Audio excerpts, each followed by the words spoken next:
That's me.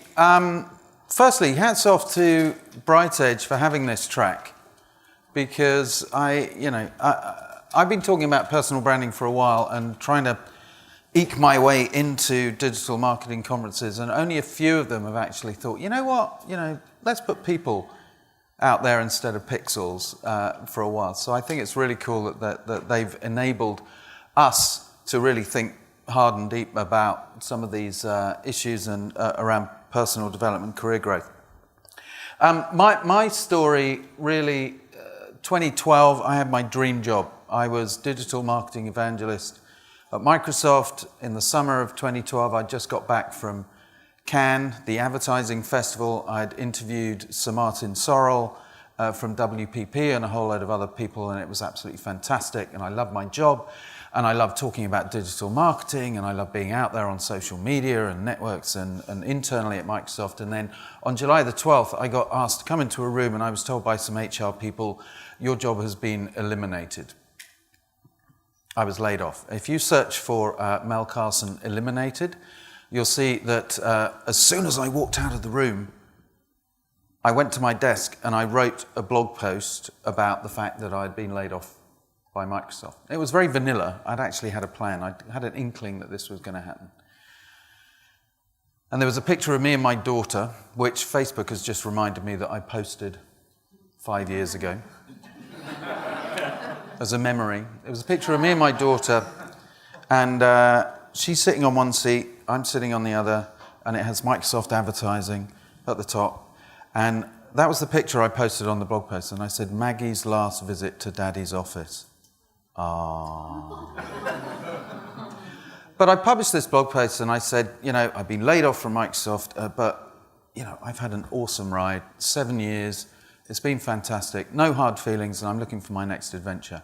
And I put it on social media, and I went to lunch. And by the time that I'd come back, it had kind of gone viral. It had been linked to by Bloomberg, Adweek, AdAge, Business Insider. Journalists were ringing me up because basically I'd broken the news that Microsoft had only was doing more layoffs, only the second time in its history.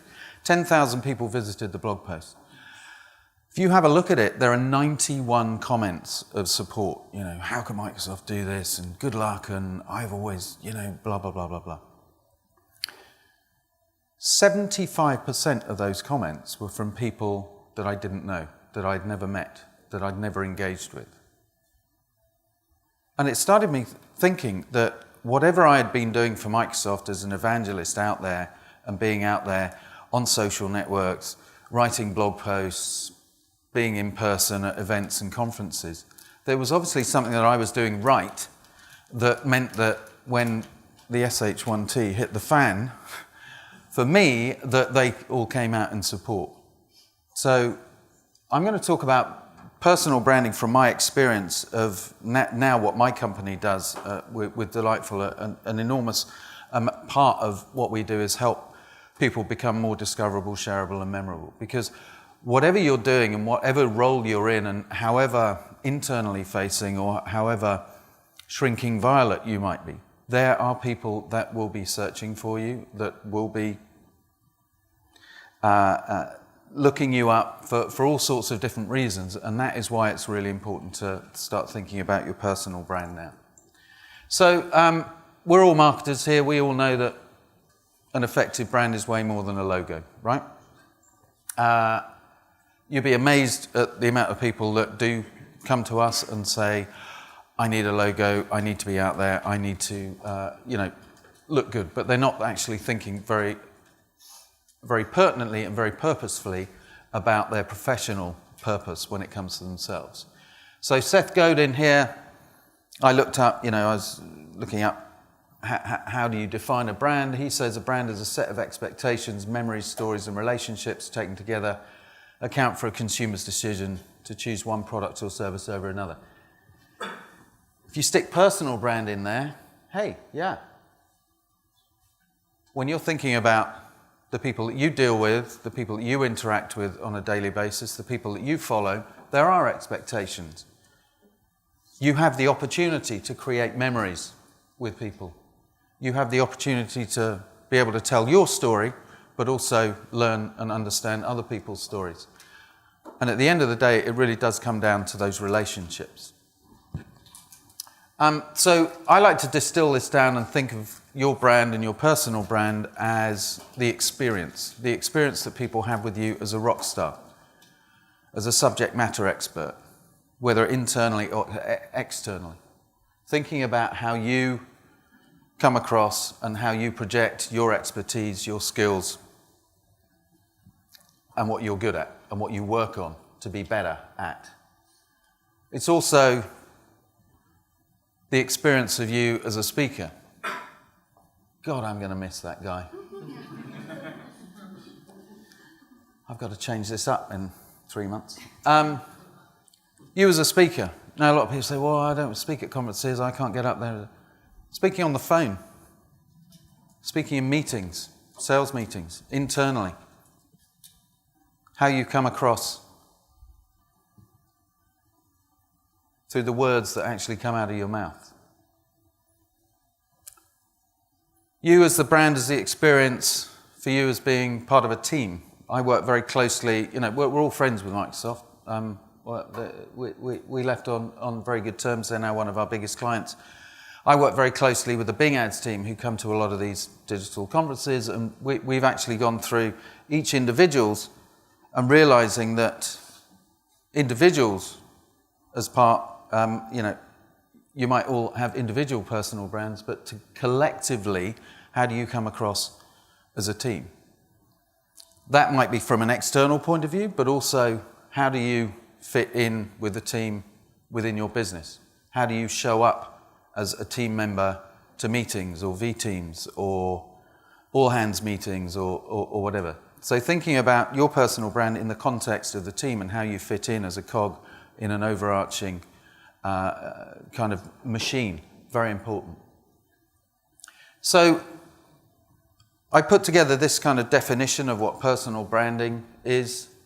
And to me, it's the practice of defining your professional purpose, being able to articulate your experience and value. Practice, very important word, because this is a discipline. I hope that you take away from all the talks today that you're going, oh my God, I really have not been purposeful about my career, about how I am engaging not only interpersonally, but also, with my LinkedIn profile, and I've got a bunch of very practical tips to give you earlier. But it's a discipline, and it's a practice, and it needs practice, and it's like a muscle. But it's also very important that I get a lot of people coming to me saying, I'm an expert, I need to be a thought leader. Can you help me be a thought leader?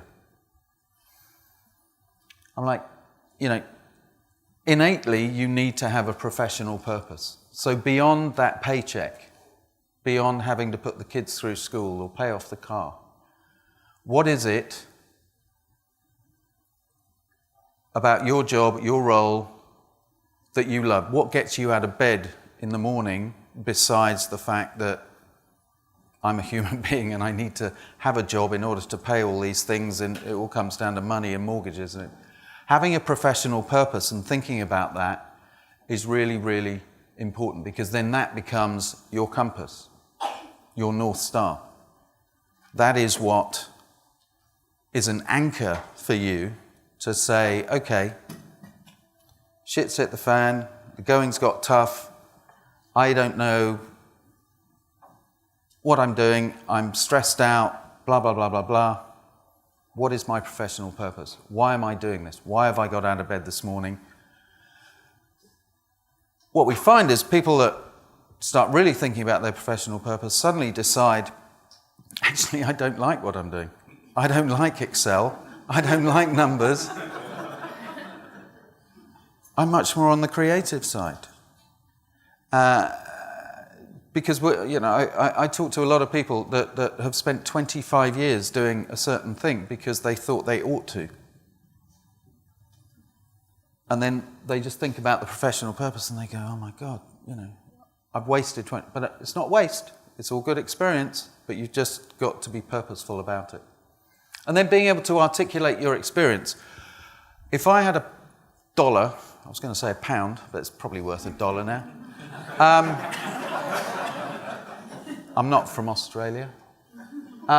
If I had a pound, for everybody that called themselves on their LinkedIn profile, I'm an experienced results-oriented marketer, who the hell isn't?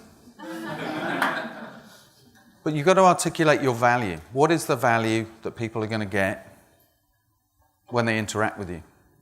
When they call you up, when they hire you, when they interact with you, across a business. So, ultimate goals: be discoverable, be shareable, and be memorable. Discoverable for your name. And I'm going to go super, super crisp and tactical on this stuff. Discoverable for your name, but also your expertise. Be shareable. Whatever your, social media is all out there, it's fantastic. Make sure that what you're sharing is shareable. What you're writing about is shareable. And be memorable. It's kind of the combination of the two, being discoverable and shareable. That what you're trying to do is nurture loyal fans, as I'll talk earlier. I've just signed a deal with a part of Microsoft with a guy that I first worked with 10 years ago. And I have built that relationship with him, and I haven't spoken to him actually for about 10 years. But there's something about what I was doing and the fact that I'm still talking about the work that we do, that it's something memorable. So you don't necessarily need to be building fans, for immediacy. You're looking at it for the long game. Forrester here, this was some stuff that they put together around building brands through PR and social, and it's the same with personal branding. You're looking at building relationships to become more trusted, differentiating through that emotional connection, because at the end of the day, we are more about people than we are about pixels. We really are trying to differentiate through that emotional connection. There was one slide that I deleted, but it was coming down to what Adam was talking about, vulnerability, is that we have a lot of people coming to us saying, we've got to project a certain image. Well, actually, you need to project a certain personality, because people at the end of the day want to know that you're a human being and that you're not some kind of professional robot, because they're looking for keys and icebreakers sometimes when they're looking you up on LinkedIn or Facebook just before they might meet you, for coffee or doing a sales meeting or something like that. So thinking about how you differentiate, and as I've said, nurturing loyal fans. You're just trying to build up over, and I've been in this industry 16 years. It's trying to build up loyal fans so that you're there and people know where you are, so that if at some point in time when that opportunity comes up, that they'll know where to find you, they'll be able to discover you because you've been memorable. And why are we doing this? This is from experience over in the UK. From a social media perspective, it's obviously very, very cool now that we've got LinkedIn and we've got Twitter and we've got Facebook and we've got all these kind of places in order to project our personal brands, but we're spending 27% of our time on social media. It does make me make me laugh that apparently we're only spending 2 minutes on adult sites. When I worked at LookSmart, there was in the early 2000s, there was a dialer that you would, if you typed in any naughty words, you would get a splash screen that would download a dialer.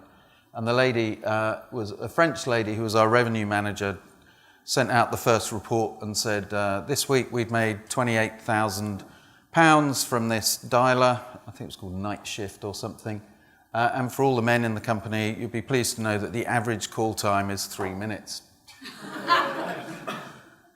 It's 2 minutes, though, I don't understand that. But anyway, so we're spending a lot of time on social media, so it's important to get your house in order when it comes to especially LinkedIn and a whole load of other stuff. So Nielsen, fantastic research that they've done on trust and loyalty. 50% of people are only going to believe what a brand says. 83% of people will trust the opinion of a peer, friend, or family member. See, this is where we get into the personal brand. You become an influencer. If you work as part of a company, you become a brand advocate for that. So this isn't just about you, but it does have a positive knock-on effect for the company as well. Personal brand sweet spot that we see, you can translate that at the top. You can take that off and say influencer, sweet spot, doer. What Adam was talking earlier. Having a successful track record, in this industry especially. Writing, whether you write articles on LinkedIn, blogs, bylines, etc. But also how you write and how you articulate what you're doing internally via email. Speakers, again, it's a sweet spot. Keynotes, panels, that kind of stuff. If you can get those kind of gigs, fantastic. But also how you show up internally at your company, how you address your team, if you're a leader, how you show up. And then this kind of virtuous circle where, if you do all those things, you're going to end up with, a good quality social media following. The sweet spot, though, is making sure that you're being useful. I get a lot of people coming to us and they're like, I need to broadcast and tell the whole world how wonderful I am. At the end of the day, people will follow you because you're useful to them. So sharing useful content, having that value exchange. I don't know anything. We're talking about Rand Fiskin. We had a ding-dong, a good ding-dong on Twitter about expertise. Where he was saying, I'm fed up with, all these experts, these expert lists and stuff. And my definition of expert is someone that knows a lot of stuff, but if he doesn't know absolutely everything or can't answer your question, he knows somebody that does. And so, making sure that you're contributing both ways, that you're asking questions, and that you're continuously on a continuous learning path and learning growth. Regular contact. And then just trying to be agile and as close to real time, and that you're with it.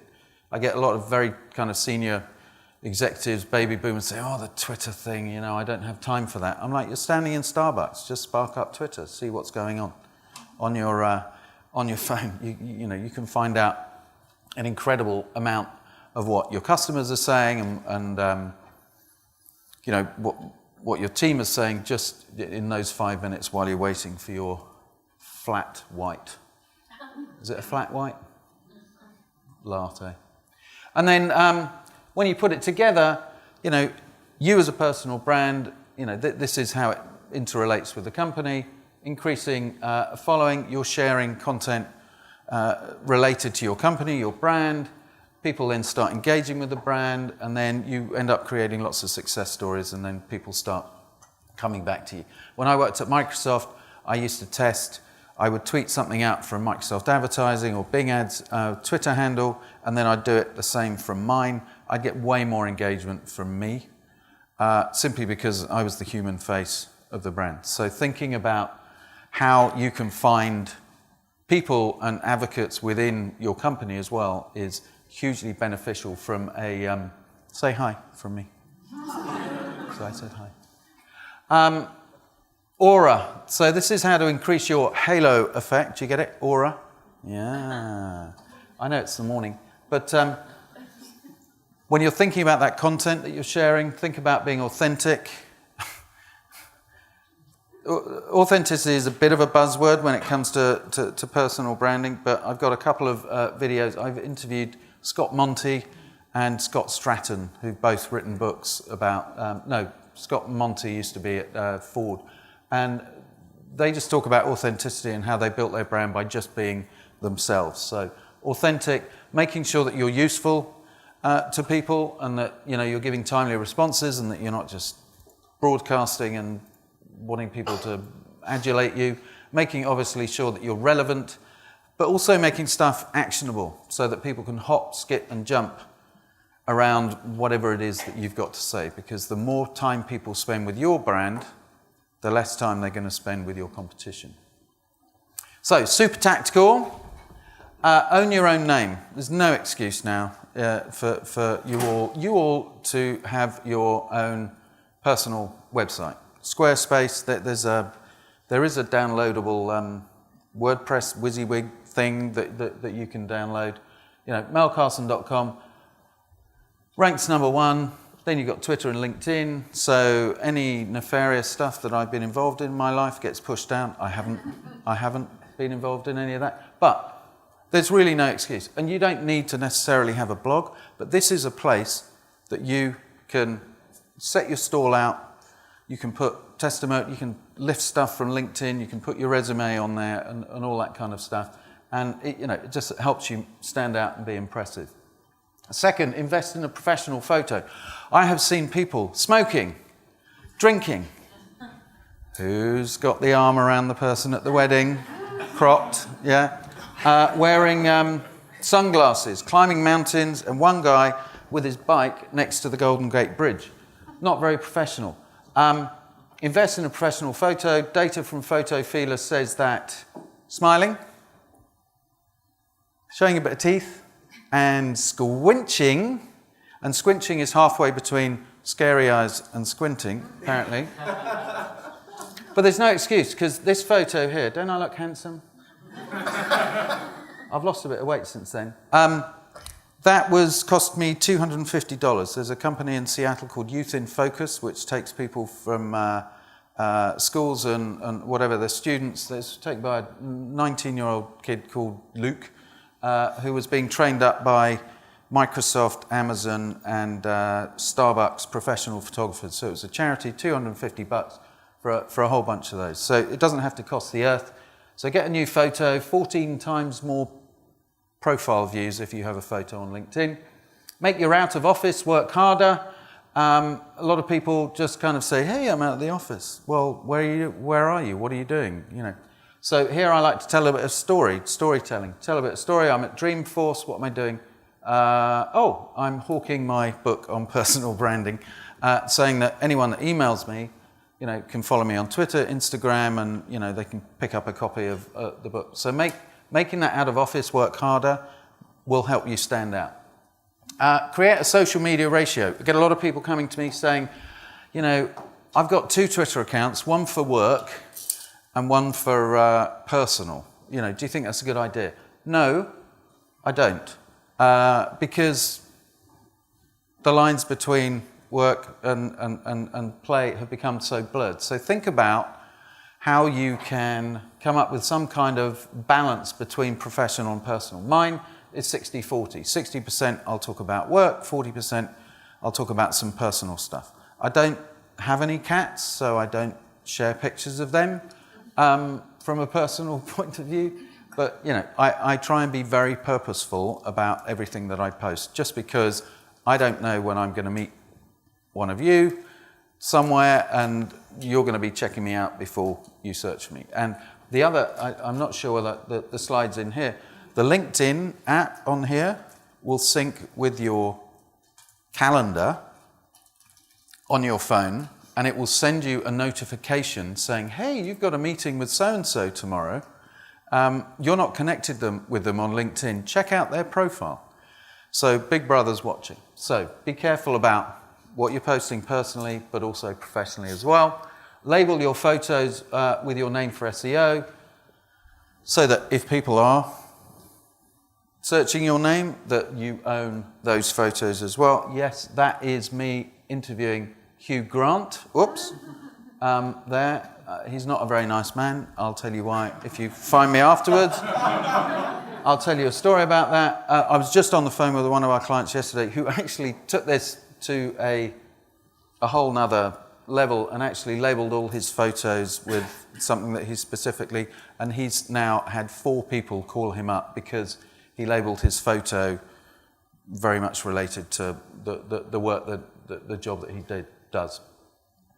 Make your business cards stand out.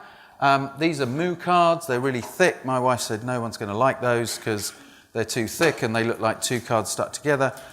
But have a story when you're handing over a card. Don't just hand it, just take that. And always have them on you. There's 2 things I do at conferences like this. At night when I come in from the pub is by the door, I will put my badge down, because there's nothing worse than arriving without a badge, but I'll also put my business cards down as well. So there's two things that I won't forget. Business cards make them stand out.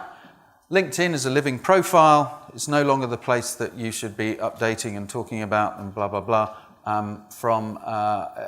When you decide you want a new job, put a calendar alert in every 3 months to go back and adjust your summary, adjust your latest experience, your latest job, add all sorts of stuff in there as well. LinkedIn is, should be a living profile. And then when it comes to success measurements for these tactics, set yourself out a plan. You're all marketers, you've all got marketing plans, you've all got content calendars. Set a communication cadence. Say, I am going to tweet 3 times a day. I'm going to update LinkedIn once a day. I'm going to do this. Stick to that. Success measurement. You will see an increase in engagement with and sharing of content from your social channels if you're purposeful about it. And if you think about your aura, if you are sharing authentic, useful, relevant and actionable content.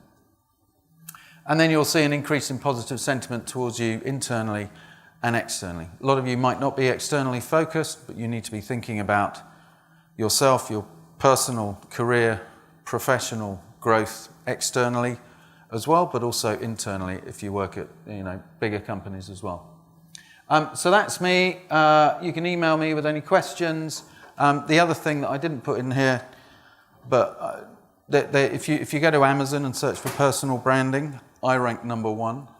There's a book on there which is a 39-page. It takes less than an hour to read, and it's also on Audible, so you get to listen to me all over again.